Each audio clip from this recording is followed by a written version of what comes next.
Hello दोस्तों, नमस्कार। मेरा नाम उमेश और आप लोगों का बहुत बहुत स्वागत है आज के क्राइम फायर की एक नई स्टोरी में।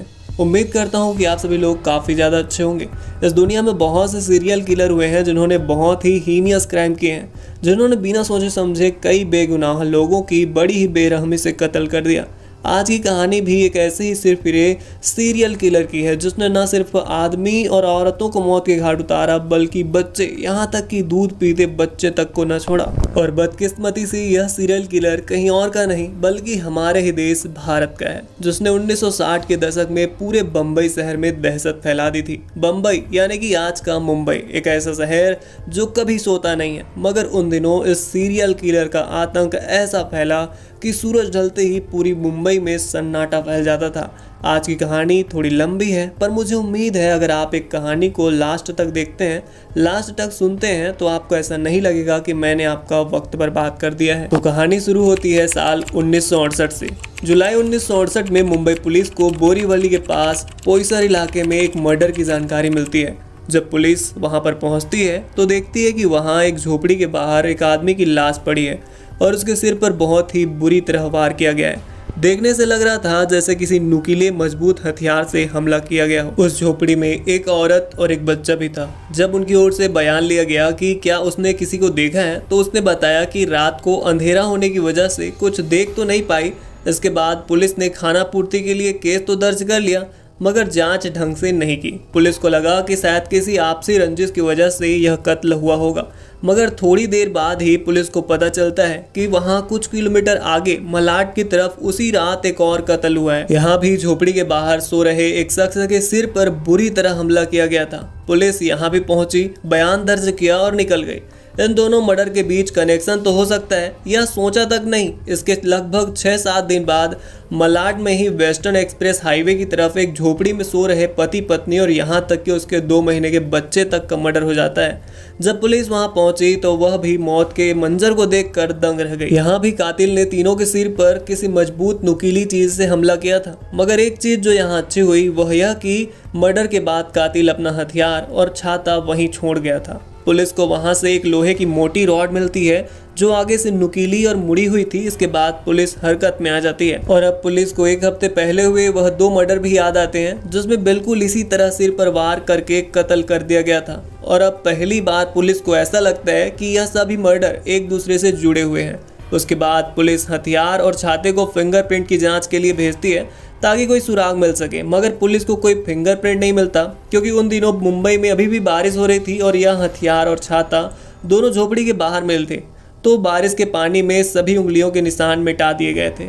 इधर एक ही परिवार के 3 लोगों के मरने से पूरे इलाके में दहशत फैला दी गई थी, जिसकी वजह से पुलिस के ऊपर भी काफी ज्यादा प्रेशर आया। अब मुंबई पुलिस ने कातिल को ढूंढना शुरू किया, मगर कोई फायदा नहीं हुआ और इस घटना के 4-5 दिन बाद ही कांदीवली के हनुमान नगर इलाके में ठीक उसी तरह रात के समय एक स्कूल टीचर का कत्ल हो जाता है। इसके बाद एक एक करके कई कत्ल हुए, मगर पुलिस को कातिल का कोई सुराग नहीं मिला। अब तक जितने भी कत्ल हुए थे उन सभी में 3 बातें कॉमन थी। पहला कि सभी मर्डर रात को 1 बजे से 4 बजे के बीच हुआ था। जितनी भी लाशें मिली उनमें से किसी का भी मर्डर दिन के वक्त नहीं हुआ था। दूसरा कि सभी को मारने का तरीका एक जैसा था, सभी के सिर पर नुकीले हथियार से हमला किया गया था। और तीसरी कॉमन बात यह थी कि सभी मरने वाले लोग गरीब थे और झोपड़पट्टी में रहने वाले थे, जिसका मतलब था कि इन सभी हत्या के पीछे किसी सीरियल किलर का हाथ है। इन सभी घटनाओं की वजह से पूरे मुंबई शहर में आतंक फैल गया। शाम होते ही सभी दुकानें, पार्क, रेस्टोरेंट और सभी तरह के मार्केट बंद होने लगे। कभी न रुकने वाली बम्बई शहर शाम ढलते ही सन्नाटा फैल जाता था। अंधेरा होते ही लोगों ने अपने घर की खिड़कियां, शीशे, दरवाजे सब बंद कर लेते। लोगों ने घरों के बाहर या फिर बालकनी में भी जाना बंद कर दिया। कई लोगों ने अपने परिवार की रक्षा करने की जिम्मेदारी खुद ही उठाई और शाम होते ही घर के सारे मर्द लाठी और डंडे लेकर पूरी रात ग्रुप में घूमते। मगर इसकी वजह से एक गड़बड़ यह हुई कि जब भी इन लोगों को कोई अकेला भिखारी इस इलाके में घूमते नजर आता और उस पर थोड़ा सा भी शक होता तो वह उसकी पिटाई कर देते थे, जिसकी वजह से कई बेगुनाह लोग मरते मरते बचे। कई बार तो पुलिस को भी बीच में आना पड़ता भीड़ को रोकने के लिए, मगर इन सब के बाद भी कोई फायदा नहीं हुआ और एक के बाद एक कत्ल होते रहे। ना तो किसी ने कातिल को आते हुए देखा था और ना ही जाते हुए। वह चुपचाप अंधेरे में आता, अपना शिकार करता और निकल जाता। इसी बीच लोगों में यह अफवाह फैल गया कि यह कोई आम इंसान नहीं बल्कि कोई मायावी आदमी है जो लोगों को मारने के बाद किसी तोते या बिल्ली का रूप लेकर गायब हो जाता है। इसलिए ना तो कोई इसे आते हुए देखता है और ना ही जाते हुए। और पुलिस की नाकामी भी एक बड़ी वजह थी कि लोग अपने आप में कई बातें बनाने लगे थे। उस वक्त मुंबई के जो पुलिस कमिश्नर थे उनका नाम था मिस्टर मोदक। उनके ऊपर भी इस केस को सॉल्व करने का बहुत ज्यादा प्रेशर था। जब लोकल पुलिस इन हत्याओं को रोकने में नाकाम रही तो कमिश्नर मोदक ने यह केस सीआईडी को दे दिया और सीआईडी एक स्पेशल टीम बनाई गई जिसको लिस्ट कर रहे थे डीसीपी रमाकांत। डीसीपी रमाकांत अगस्त 1968 में ही क्राइम ब्रांच का हेड बनाया गया था और वह उस वक्त क्राइम ब्रांच के सबसे यंग डीसीपी थे। हालांकि जब रमाकांत कुलकर्णी को यह केस दिया गया था तो क्राइम ब्रांच के कई ऑफिसर ने इसका विरोध किया कि कितना सेंसिटिव केस उन्हें नहीं देना चाहिए, क्योंकि उन्होंने अभी अभी सीआईडी को ज्वाइन किया है और उनके पास इतना एक्सपीरियंस भी नहीं है। मगर इन सब विरोधों के बाद भी उन्हें ही यह केस दे दिया गया। इसके बाद रमाकांत कुलकर्णी ने अपने अंदर पुलिस की एक बहुत बड़ी टीम बनाई और लगभग 2000 पुलिस वाले उस कातिल को पकड़ने के लिए 24 घंटे उन इलाकों में गश्त करने लगे, मगर कोई फायदा नहीं हुआ। पुलिस को अभी तक कोई सुराग नहीं मिला था। इसी बीच इस टीम के एक इंस्पेक्टर जिनका नाम था विनायक राव वकाटकर, उन्होंने रमाकांत कुलकर्णी को बताया कि आज से ठीक 2 साल पहले 1965-1966 के बीच कुछ इसी तरह के सीरियल किलिंग की घटना हुई थी। उस वक्त ये सभी घटनाएं मुंबई के बाहरी इलाके में ईस्टर्न एक्सप्रेस हाईवे की तरफ म्युनिसिपैलिटी के पाइपलाइन के सहारे बनी झुग्गी झोपड़ी में रहने वाले गरीब लोगों के साथ घटी थी। उस दौरान भी 19 लोगों पर सोते हुए हमला किया गया था, जिसमें से 9 लोगों की मौत हो गई थी। उस वक्त वह अपने किसी मजबूत नुकीले चीज से लोगों के सिर पर वार किया था। तो 1965 में जो हमले हुए थे और अभी जो हमले हो रहे हैं, इन दोनों का मोटर्स ऑपरेंडी एक जैसा ही है। उस वक्त inspector Vinayak Rao Vakatkar Mulund police station के इंचार्ज थे। जब उन्हें इन घटनाओं की जानकारी मिली तो उन्होंने उन इलाकों में 24 घंटे पेट्रोलिंग की। एक रात जब इंस्पेक्टर वकाटकर अपनी टीम के साथ उस इलाके में गश्त लगा रहे थे, उन्होंने देखा एक लंबा चौड़ा संदिग्ध आदमी बिना किसी डर के उस इलाके में खुलेआम घूम रहा है। जबकि अंधेरा होते ही उस इलाके में सभी लोग अपने घर घुस जाते थे। तो इंस्पेक्टर वकाटकर को उन पे ऊपर में शक हुआ। वह जब उसके पास गए, उसका नाम पूछा तो उसने अपना नाम रमन राघव बताया।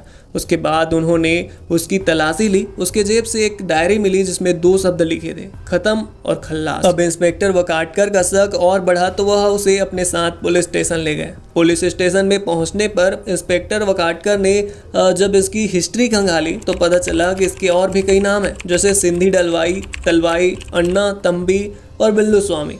इसका जन्म 1919 में तमिलनाडु के तिरुनेलवेली जिले के अग्रेश्वर नेल्लूर गांव में हुआ था। बचपन से इसको चोरी चकारी की आदत लग गई थी और जब यह 20 साल का हुआ तो अपने गांव से भागकर मुंबई आ गया और एक मिल में कुछ महीनों तक काम किया, मगर चोरी करने की आदत इसने नहीं छोड़ी और एक बार इसे चोरी की वजह से पुलिस के हत्थे चढ़ा। पुलिस ने राघव को पकड़कर भायखला जेल में भेज दिया। और यहाँ पे मैं एक चीज बता दूं कि यह वही भायखला जेल है जहां ड्रग्स केस में रिया चक्रवर्ती को रखा गया था। इस जेल से निकलने के बाद भी राघव नहीं सुधरा और फिर उसने कई चोरी और डकैती की, जिसके लिए वह एक बार 5 साल की कैद भी काट चुका था। यह सारे हिस्ट्री खंगालने के बाद इंस्पेक्टर वकाटकर रमन राघव को 9 कत्लों के बारे में पूछते हैं, मगर रमन राघव कुछ नहीं बोलता। वह इसके ऊपर अपना सारा टॉर्चर अपना लेते हैं, मगर वह अपना मुंह नहीं खोलता। जब इन सभी टॉर्चरों का रमन राघव पर कोई असर नहीं होता तो इंस्पेक्टर वकाटकर राघव को 2 साल के लिए मुंबई से तड़ी पार कर देते हैं और कहते हैं कि अगर अगले 2 साल तक मुंबई में कहीं भी वो दिखता है तो उसे सीधा पकड़कर जेल में डाल दिया जाएगा। फिर राघव को वहां से भगा देते हैं।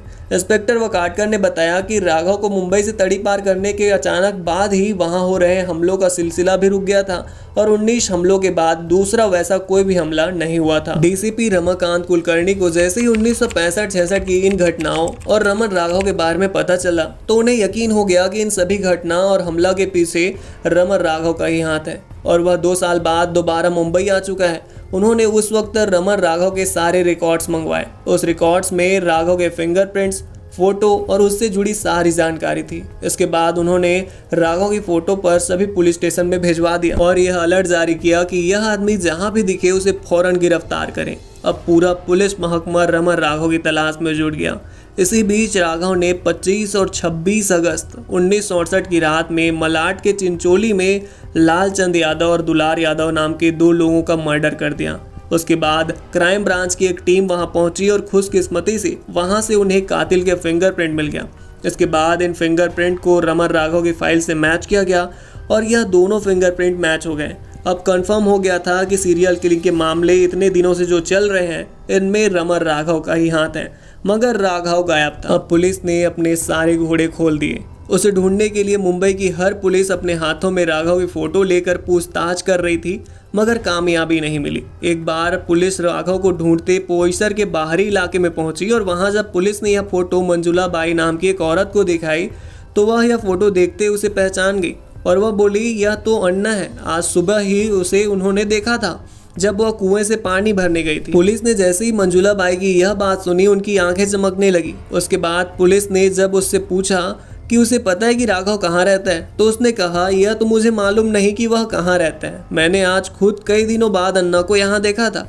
फिर पुलिस ने उससे पूछा कि उसने राघव को देखा तो उसका हुलिया कैसा था, उसने कैसे कपड़े पहन रखे थे। तो मंजुला बाई ने बताया, आज सुबह जब उसने अन्ना को देखा तो उसने एक नीली शर्ट, खाकी रंग की हाफ पैंट और ब्राउन कलर के कैनवस के जूते पहन रखे थे।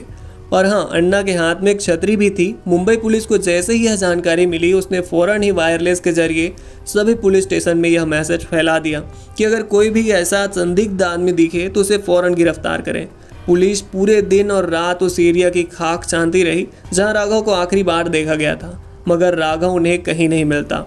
अगले दिन 27 अगस्त 1967 को रिलैक्स फील्ड नाम के एक सब इंस्पेक्टर को एक नीली शर्ट और खाकी हाफ पैंट में ब्राउन कलर के जूते पहने भिंडी बाजार के आसपास घूमता हुआ एक शख्स दिखता है। उसके हाथ में एक छतरी थी जो कि गीली थी और उसके जूतों में कीचड़ लगा था। इसका मतलब था कि वह कहीं दूर से आया है जहां बारिश हुई थी, क्योंकि उस दिन भिंडी बाजार के आसपास कोई बारिश हुई ही नहीं थी।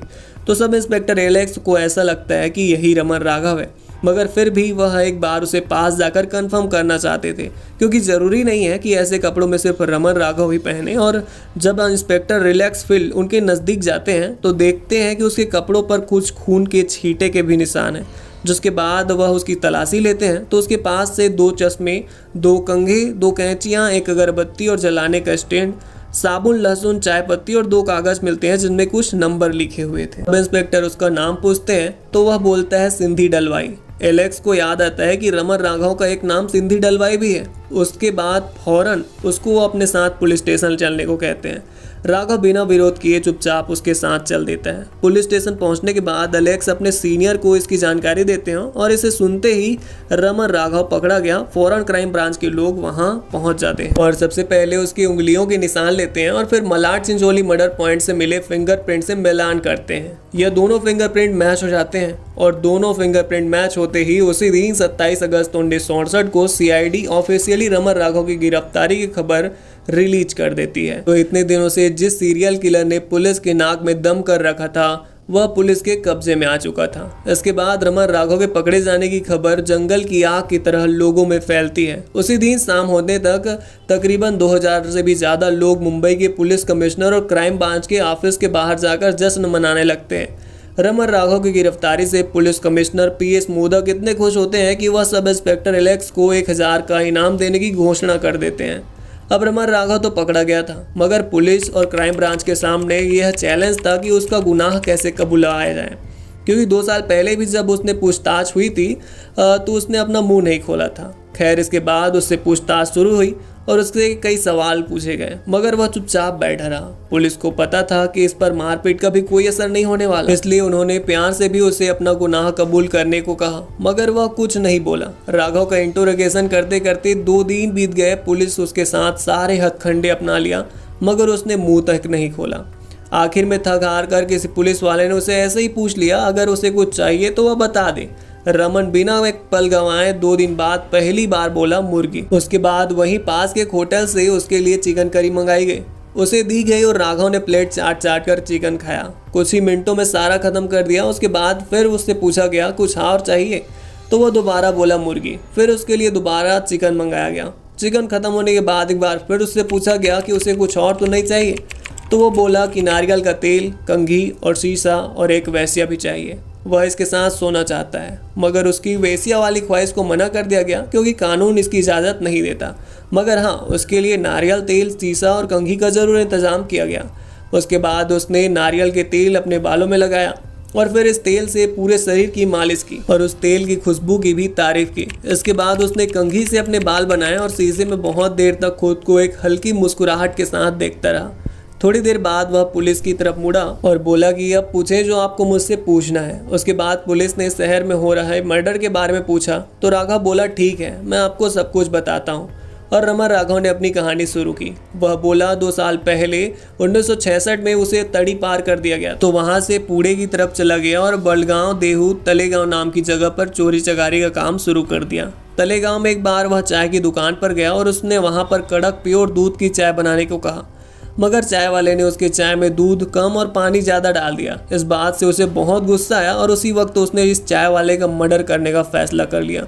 शाम को जब चाय वाला दुकान बंद करके अपने घर जाने लगा तो वह भी उसका पीछा करने लगा, मगर इसी बीच पुलिस वहां आ गई। पुलिस ने उसे चोरी के केस में पकड़ लिया और फिर 1.5 साल के लिए बड़गांव जेल भेज दिया। राघव ने बताया जब वह 1.5 साल बाद जेल से बाहर आया तो वहां से ट्रेन पकड़कर कर्जत महाराष्ट्र गया और फिर कुछ दिन कर्जत बिताने के बाद वह जुलाई 1968 में बोरीवली मुंबई में पहुंचा।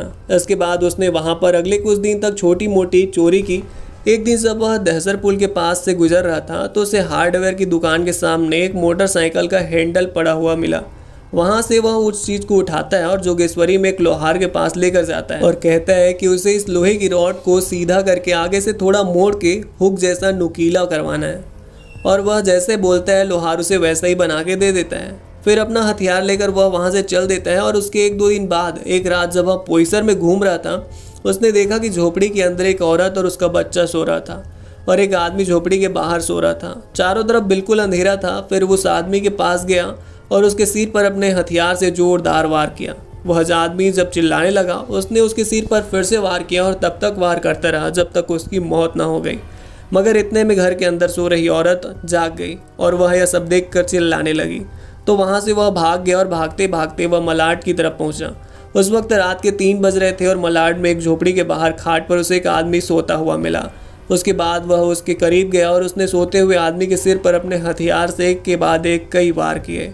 उस आदमी की वही मौत हो गई और जब वह आदमी की मौत हो गई उसने घड़ी उतार कर खुद पहन लिए और वहां से एक टॉर्च और छाता, कुछ मूंगफली और झोला उठाया और मलाड के जंगल की तरफ भाग गया। उस झोले में से उसे कुल 262 रुपए मिले थे। राघव ने बताया इसके कुछ दिन बाद जब वह एक रात मलाड के वेस्टर्न एक्सप्रेस हाईवे की तरफ से गुजर रहा था उसे एक सुनसान जगह पर एक झोपड़ी दिखी। वह पीछे की तरफ से झोपड़ी के ऊपर चढ़ गया और उस झोपड़ी के अंदर झांकने लगा। उसने देखा एक औरत अपने बच्चे को दूध पिला रही थी। उस औरत ने एक सोने का मंगलसूत्र पहन रखा था। उसका दिल सोने के उस मंगलसूत्र पर आ गया तो वह वहीं रुककर उस औरत के सोने का इंतजार करने लगा, मगर वह औरत सुबह 4 बजे तक सोई ही नहीं तो वह वहां से वापस चला गया। फिर अगली 4 रातों तक झोपड़ी का चक्कर लगाता रहा, मगर वह औरत हमेशा उसे जागते हुए मिलती। 5वें दिन काफी बारिश हो रही थी, मगर फिर भी वह छाता लेकर वहां पहुंचा तो उसने देखा कि वह औरत सो रही है और उसी के बगल में उसका पति भी दूसरी खाट पर सो रहा था। उसके बाद उसने अपनी जेब से चाकू निकाला और उस रस्सी को काट दिया जिससे झोपड़ी के गेट बंद किए गए थे। जिसके बाद वह झोपड़ी के अंदर दाखिल होता है और उसने अपने नुकीले हथियार से उस आदमी के सिर पर कई वार किए और उस आदमी ने तुरंत दम तोड़ दिया। फिर उसने उस औरत के सिर पर हमला किया और उसकी भी मौत हो गई। इतने में उसका एक बच्चा भी उड़ गया और उसने उस पर भी जोर जोर से वार कर दिया और उसने उस छोटे से बच्चे पे भी रहम नहीं खाया, उसे भी मौत के घाट उतार दिया। उसके बाद वह झोपड़ी के बाहर आता है और इधर उधर नज़र मार के देखता है तो कोई नहीं देख रहा। इसके बाद अपना हथियार और छाता झोपड़ी के बाहर रख देता है। फिर वह जब वापस अंदर गया उसने उस औरत का मंगलसूत्र उतार कर अपनी जेब में रख लिया। उसके बाद उसकी नीयत खराब हो गई और वह इस मरी हुई औरत के बगल में लेट गया, उसके कपड़े उतारने लगा। मगर इतने में ही वहाँ एक बूढ़ी सी औरत आ गई और चिल्लाने लगी। उसे देखकर वह अपना हथियार और छाता वहीं छोड़कर भाग गया। अगले दिन वो अपना हथियार और छाता लेने वापस गया, मगर उसे वहाँ कुछ नहीं मिला क्योंकि पुलिस ने उसका हथियार और छाता फिंगरप्रिंट कलेक्ट करने के लिए भेज दिया था। बाद में जब उसने सोने के मंगलसूत्र को बेचने की कोशिश की तो उसे पता चला कि वह सोने का नहीं बल्कि आर्टिफिशियल था। फिर राघव ने बताया कि इसके बाद वह चिचोली मलाड में अपने पुराने दोस्त माइकल के पास गया और उसे बोला कि उसे एक झोपड़ी बनानी है और जमीन खोदने के लिए उसे लोहे का एक लंबा सरिया चाहिए। माइकल ने उसे लगभग 4 फीट की एक लोहे की रॉड दी और बोला जब काम हो जाए तो वापस कर देना। फिर वह इस रॉड को लेकर वहां से निकल गया। इसके 3-4 दिन बाद वह एक कांडीवली के हनुमान नगर इलाके में पहुंचा तो उसने देखा कि एक झोपड़ी के अंदर एक अकेला आदमी सो रहा था। उस दिन वह वहां से वापस चले गया, लेकिन अगले दिन वह फिर वापस आया और झोपड़ी के बाहर से एक छोटी सी सुरंग बनाकर झोपड़ी के अंदर दाखिल हो गया। उसके बाद उसने अपनी रॉड से उस सोते हुए आदमी के सिर पर 4-5 हमले किए और उसके बाद उसकी मौत हो गई। इसके बाद उसने उस मरे हुए आदमी की घड़ी उतार कर रख ली और उसके जेब में 3-4 पेन थे, उसे भी ले लिया। फिर उसे वहां से 1-1 रुपए के 5 नोट मिले। वह पैसे लेने के बाद वहां से एक डालडा, घी, गेहूं, आटा और एक छोटा सा स्टोव उठाया और वहां से भाग गया। बाद में उसने वह घड़ी 30 रुपए में एक दुकानदार पर बेच दी और इसके बाद जोगेश्वरी में उसी लोहार के पास गया जहां उसने पहले गया और उसके बाद अपने दोस्त माइकल से लिए हुए रॉड को भी पहले जैसे हथियार बनवा लिया। इसके 3-4 दिन बाद वह बोरीवली की तरफ गया और वहां भी एक दिन उसे झोपड़ी के अंदर अकेला सोता हुआ एक आदमी मिला। वह झोपड़ी में घुस आया और अपने नए हथियार से उसके सिर पर कई वार किए और उसकी भी मौत हो गई। इसके बाद उसने मरे हुए आदमी की जेब से बीड़ी और माचिस निकालकर अपनी जेब में रख लिया और झोपड़ी में जो कुछ बचा कुछ खाना बचा हुआ था उसने वह खाया और फिर वहां से निकल गया। थोड़ी दूर जाने के बाद उसने देखा कि एक झोपड़ी में एक अकेली औरत अपने 2 बच्चों के साथ सो रही थी। वह झोपड़ी में घुस आया और अपने हथियार से उस औरत पर 2-3 हमले किए और औरत ने दम तोड़ दिया। उस औरत ने एक चादर ओढ़ रखी थी। राघव बोला कि जब उसने वह चादर उसके ऊपर से हटाया तो देखा कि औरत बिना कपड़े के सो रही थी। यह देखकर उसके अंदर का हैवान फिर से जाग गया और उसने उस मुर्दा औरत के साथ कई बार बलात्कार किया।